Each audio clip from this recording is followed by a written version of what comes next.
So I really want, there you go. I really want to start this series called The Life of a Bodybuilder, because I have been a bodybuilder, but I've never been a competitive bodybuilder. So what does that mean? I've been doing bodybuilding movements in the gym. I've been eating cleanly.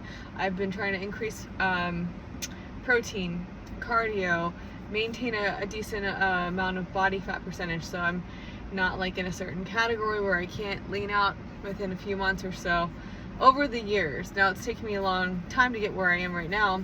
I weigh around 139 pounds. This morning I actually weighed in at 137, but like my average for the past week has been like 138, 139. I started 2 months ago at 150 pounds. So just goes to show you that movement, because I've increased my cardio. My steps for the day is around 12,000 right now. I started with 10,000 steps a day. And then right now I'm doing 30 minutes of cardio 5 days a week in addition to the 12,000 steps a day. But this is the life of a bodybuilder. Okay, and I'm used to this. But now I'm even more used to this because I got to eat within an hour or two of working out, or else I might feel lightheaded, might feel tired. I'm not doing caffeine, and I like to train later in the day. That's when my energy levels are good, so after like 4 p.m. usually. But this is my pre-workout snack, and I weighed everything out. So that's the thing. If you follow cups and measurements and serving size recommendations, that's great.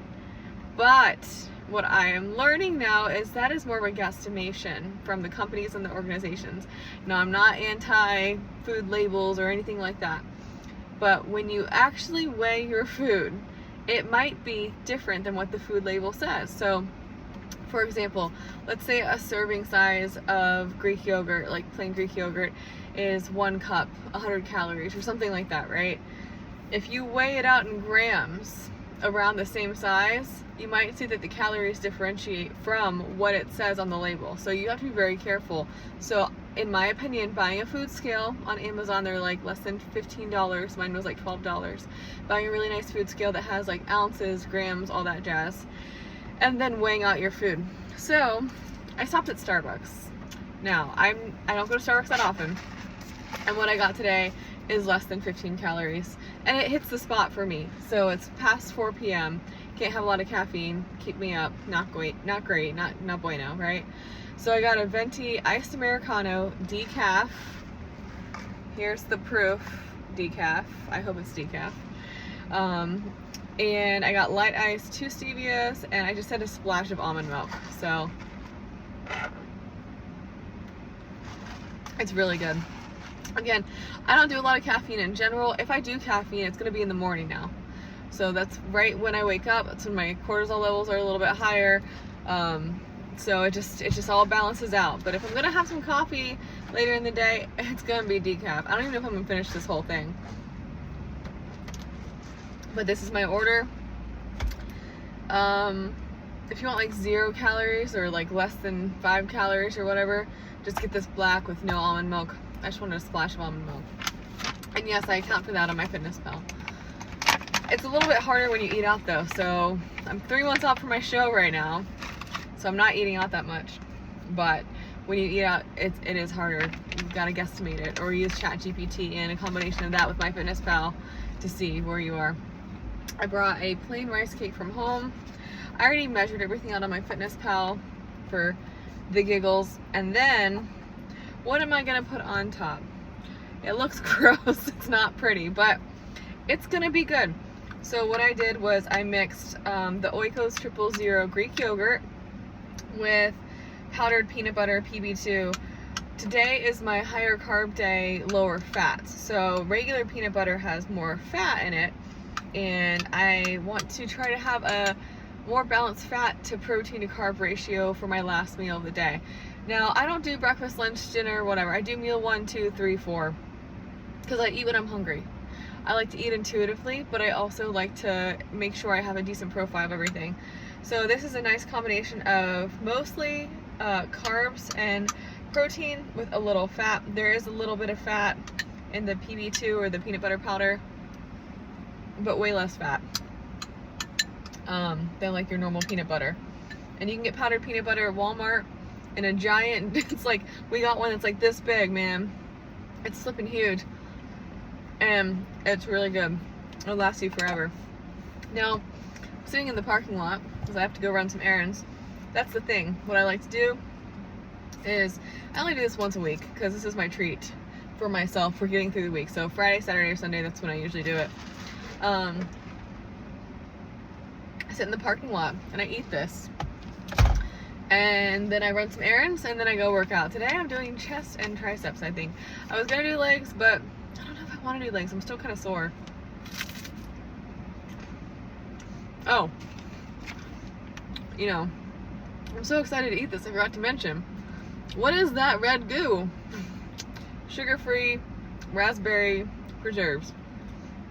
And there's different brands out there. I usually buy the Walmart brand or Smuckers or whatever.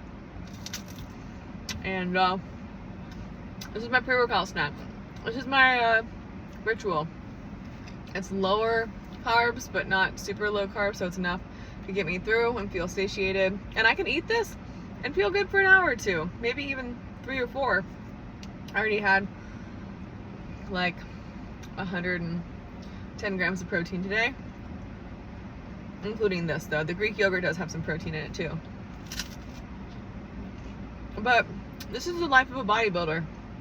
You gotta know when to have your pre-workout snacks. I like to have my pre-workout snacks again an hour or 2 before I work out.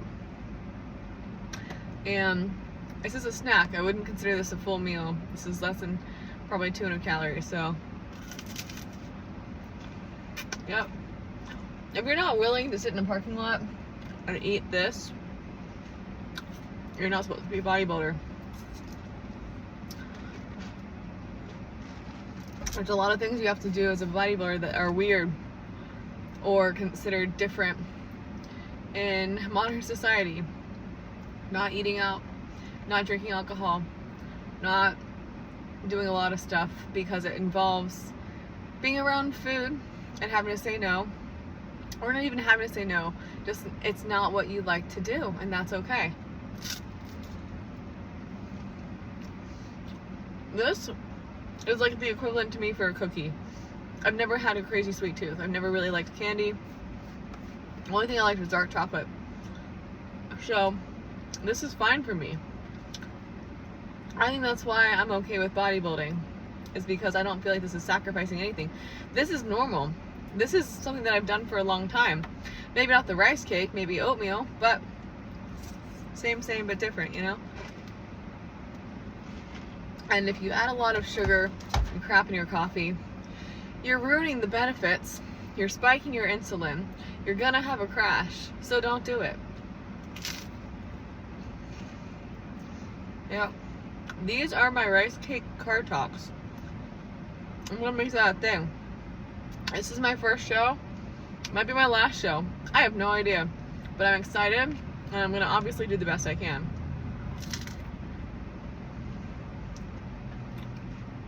It's gonna be an interesting time. I'm going through the motions, but I just wanted to share 10 cents. You know, it's not that bad. Bodybuilding really isn't. The diet people think is so hard, but it just goes to show that you've been inconsistent with your diet. You haven't been tracking your macros. You haven't been looking at what you've been eating, or you've been doing it kind of half-assedly, I hate to say. You know, you haven't been weighing your food. You don't really know what you're eating until you weigh your food. Seriously. I got ripped the last 3 weeks because I started really aggressively weighing my food. Like aggressively. So, please. Woo.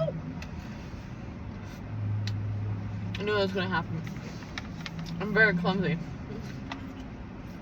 Honestly, I'm surprised I haven't gotten more injured at the gym. I dropped a barbell on my nose once. I took off 3 plates on one side for the squat rack. The most you can leave on one side, by the way, without the bar going like this, is 2 45s and a 25 on either side. But the bar went like this, crashed, almost hit the person next to me. I run into stuff all the time. I trip all the time. I need to look down more. But, yeah, I'm very clumsy. So, good times. Alright, well, that's all I had to say today, so thank you for tuning in. Bye now.